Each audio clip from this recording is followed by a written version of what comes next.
20, que ya estaba dictada en el país, que era de carácter laico, gratuito y obligatorio. Una compañera de ustedes me dijo, y gradual. Gradual era de que primero pasaba a segundo grado, tercer grado, cuarto grado. Y teníamos la Ley Avellaneda de Educación Superior, que la Ley Avellaneda de Educación Superior fue la que estableció todas las bases sobre las cuales las universidades tenían que dictar sus estatutos, siempre sometidos, obviamente, a la aprobación del Poder Ejecutivo en ese momento, ¿no? Establecían, digamos, cuáles iban a ser los órganos, esa Ley Avellaneda, cuáles iban a ser los órganos de gobierno de las universidades, y cuáles iban a ser todo el origen de los recursos, ¿no?, presupuestarios de las universidades.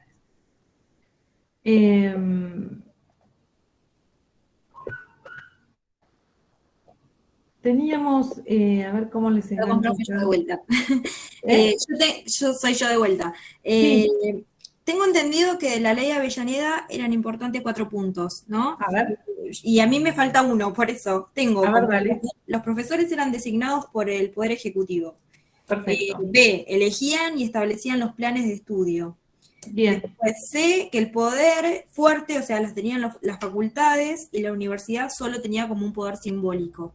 Y me estaría... Exacto, porque las facultades nombraban a sus propios miembros, sí, que eran vitalicios, elitistas, oligárquicos y excluyentes. Y las facultades eran las que establecían las condiciones de admisibilidad para los ingresantes. Genial, sí. Y esos serían, porque me siento como que me falta uno, o en realidad leí la mayoría que eran 4 puntos, y con esto... No, pero venís bien con eso, venís bien. O sea, sabiendo bien cómo estaban formados los consejos académicos. Lo que hoy nosotros llamamos consejos superiores, ¿sí?, en la Ley Avellaneda se llamaban consejos académicos. Perfecto. O sea, que eran facultades. Esas facultades nombraban a sus propios miembros, que eran vitalicios, oligárquicos, elitistas, bueno, todo eso fijaban las condiciones de admisibilidad para los ingresantes, y la asamblea universitaria, a su vez, que esto sí es importante, elegía al rector, que estaba integrada por todos los miembros de los consejos académicos. Y sí, está bien, Eliana, lo que decís. Y también establecía el origen de los recursos presupuestarios. Perfecto. Ahí está, entonces ¿Podés repetir los puntos, profe? Ya me olvidé de la mitad. Vamos todos. Vamos a repetir. Dale, Estefanía, repetí la voz. Que los profesores eran designados por el Poder Ejecutivo, es uno. Después elegían y establecían los planes de estudio, también el Poder Ejecutivo. Y el poder fuerte lo tenían las facultades, y la universidad solo un poder simbólico. Y bueno, y después lo que mencionó Eliana, que el origen de los recursos presupuestarios. Es así. Cada universidad tenía que dictar sus estatutos. Lo que pasa que, obvio, dictaban sus estatutos, pero lo tenía que aprobar el Ejecutivo. Se lo elevaban y el Ejecutivo Nacional decía sí o no. O sea, bueno, estaban medios ahí cooptados. No teníamos... Profe, una pregunta. Sí. En la UBA también es cuando se impulsa la modernización del sistema educativo, y también empiezan a pedir la obligatoriedad escolar, que sea obligatoria, ¿no? A ver, la obligatoriedad escolar en Argentina se da con la ley 1420 de educación común. Esa ley era la que tenía carácter laico, gratuito y obligatorio. Sí. Entre nosotros, y hablando en sencillo, ¿qué es eso? La educación primaria, la básica, la universal. Entonces, eso sí era obligatorio. Pero la educación universitaria, en la ley Avellaneda, no. Digamos, la educación universitaria no era obligatoria. La que era obligatoria era la ley común, la educación común, la ley 1420. 1420, decía que la educación iba a ser de carácter laico en todo nuestro territorio, de carácter gratuito y de carácter obligatorio. La educación general básica se llamaba.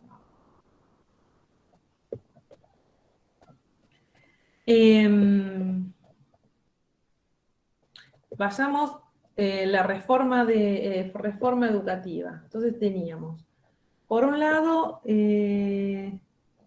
la reforma de Córdoba, 1918. Acuérdense cómo inicia, ¿se acuerdan cómo empezó? ¿Alguno recuerda lo del... Se cerró el internado de la Facultad de Medicina. Perfecto. ¿Y por qué había problemas con eso? ¿Qué generaba eso?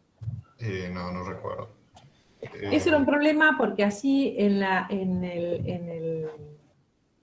ese lugar era donde se hospedaban, digamos, todos los estudiantes que venían del interior del país a residir en Córdoba. Allí podían vivir en ese hospedaje y podían, digamos, que venían del interior del país, se hospedaban allí y podían estudiar. Y a su vez se limitó el acceso al hospital, a las prácticas que realizaban los estudiantes. Entonces, eso generó todo un reclamo estudiantil, ¿no? Pero que en realidad lo que estaban reclamando los estudiantes eran cuestiones mucho más de fondo, ¿no? Ellos reclamaban la participación en la vida universitaria del país. Ellos reclamaban la autonomía. Acuérdense que veníamos de una educación elitista, cerrada, clasista. Profe, le hago una consulta. Ellos lo Sí. reclamaban porque en Buenos Aires ya se había dado en 1906. Sí, en 1905 comenzó en Buenos Aires, ¿se acuerdan que era con Uballes, creo que era, no me acuerdo, si fue Eugenio Uballes al final el que permitió la reforma de los estatutos, en este momento así memoria, pero sí recuerdo que en 1905, 1906 comenzó la reforma en la Facultad de Ingeniería de Buenos Aires. Ellos reclamaban una democratización, digamos, de los planes de estudio en la UBA y una modernización, decían ellos, del conocimiento. Y bueno, tanto en la facultad, en la universidad, sí, facultad de letras como en la de filosofía, digamos, en la UBA, que se habían creado en 1896, comenzó también el movimiento, pero lo más fuerte fue en ingeniería. Y cuando, bueno, el rector Eufemio Uballes ingresa a la UBA, está de acuerdo en reformar esos estatutos. Esa es la diferencia que había entre la UBA y Córdoba. ¿Por qué? Porque en la UBA, digamos, había un carácter laico mucho más fuerte. En cambio, Córdoba estaba imbuida de la religión, de las estructuras religiosas, las estructuras escolásticas, las estructuras eran mucho más fuertes. La desvinculación entre la religión y el Estado era mucho más fuerte en Córdoba que en la UBA. Entonces, básicamente es por eso que en Buenos Aires, digamos, aparte la composición del alumnado era casi toda de origen migratorio, las estructuras del gobierno académico eran distintas, ellos reclamaban también en Buenos Aires el régimen de exámenes, que esto también era parte de la modificación de los estatutos y se modificaron. ¿Qué pasa? Cuando se modifican todos estos estatutos en Córdoba, en Buenos Aires, antes, la Universidad de Córdoba no acepta esa modificación. Entonces, no incorpora esos cambios que se habían dado en Buenos Aires, siendo que ambas, digamos, eran universidades de nuestro país. Entonces, allí ya empieza toda la ebullición, digamos, en el movimiento estudiantil de 1918 en Córdoba.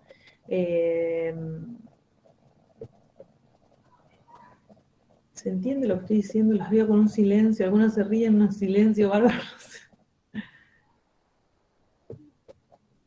Es Sí, mucho. ¿eh? Me estoy mareando, te juro.